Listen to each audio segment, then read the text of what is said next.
ओम नमो भगवते वासुदेवाय। आज के प्रसंग में रामकृष्ण परमहंस के अंतिम समय पर स्वामी विवेकानंद ने जो कुछ उनसे सुना था तो सुनकर कहा था कि आज सत्य पा लिया। एक बार इसे जरूर सुनना और फिर बोले कि जो मैंने आज पाया है इसे अब दुनिया को सुनाऊंगा। सुनिए। परम संत रामकृष्ण परमहंस के जीवन काल का अंतिम समय चल रहा था। उनके शिष्य उनके पास बैठे थे और आपस में बातें कर रहे थे। तो एक शिष्य बोला, जीवे दया वैष्णवेर परम धर्मा। परंपरा से कहते हैं कि वैष्णव का धर्म है जीवों पर दया करना। जीवों पर दया के ये शब्द सुनकर रामकृष्ण परमहंस बोले, अरे तुम कौन होते हो जीवों पर दया करने वाले?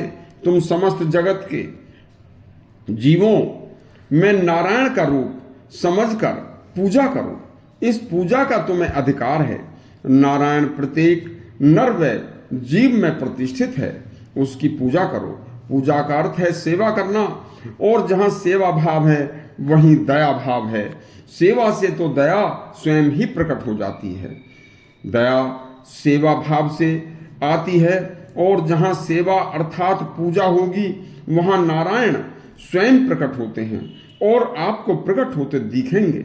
जैसे जैसे जीवन से सेवा रूपी पूजा झरेगी, वैसे ही जैसे फूलों से मकरंद झरता है, चांद से चांदनी झरती है। हृदय से उदारता झरेगी, मुंह और चेहरे से प्रेम सत्कार झरेगा, वाणी से मधुर सौम्य रसना झरेगी, प्रेम झरेगा। जो प्रेम में जीता चलता है उससे संपूर्ण जगत का कल्याण होता है। परमपिता परमात्मा सेवा करने के नाम पर आडंबर करने वालों की जमात से जगत को बचाए, क्योंकि आडंबर से किसी का कल्याण हो ही नहीं सकता। आजकल समाज सेवा के नाम पर बहुत से स्वार्थी तत्व, अपरिपक्व मानवता और रुग्ण चित्त वाले व्यक्तियों की समाज सेवा के परिणाम दुनिया देख रही है। जिसका चित्त पल भर के लिए भी स्वस्थ नहीं, जिसकी महत्वाकांक्षाएं एक व्याधि की तरह हैं, जिनका अंतरंग जो अंदर से उन्हें कुरेद रही हैं, ईर्षा व द्वेष तथा सत्ता की लालसा जिनको खाए जा रही है, वे सेवा क्या करेंगे? सेवा करने के लिए तो स्वस्थ चित्त संतुलित व्यक्तित्व चाहिए। फिर ऐसे व्यक्ति के कर्म स्वयं ही सेवा बन जाएंगे। सच्चे सदगुरु के मुख से ये शब्द सुनते ही संत विवेकानंद के मुख से अचानक निकल पड़ा कि आज मैंने सत्य को पा लिया। अब यह दुनिया को सुनाऊंगा कि दया नहीं, सेवा नहीं, केवल पूजा करनी चाहिए। पूजा का नाम ही दया और सेवा है। पूजा से स्वयं ही मनुष्य के हृदय में दया भाव उत्पन्न हो जाता है, भाव प्रकट हो जाते हैं।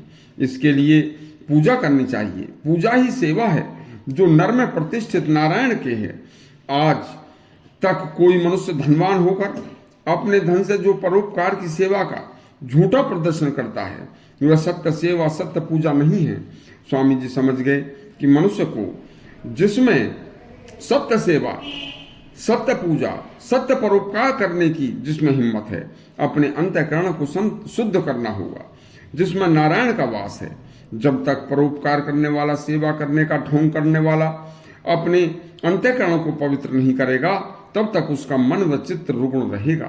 वही सच्ची सेवा, वह सच्ची सेवा कर ही नहीं सकता। इसलिए शुद्ध मन से परमात्मा को ध्यान में रखकर वह अपने मन हृदय को शुद्ध करो। आडंबर से बच जाओगे, सच्ची सेवा रूपी सफलता मिल जाएगी और उससे दया भाव प्रकट होगा। यदि आपको यह हमारा प्रसंग अच्छा लगा हो तो हमारा चैनल सब्सक्राइब करें और घंटी दबाएं। धन्यवाद।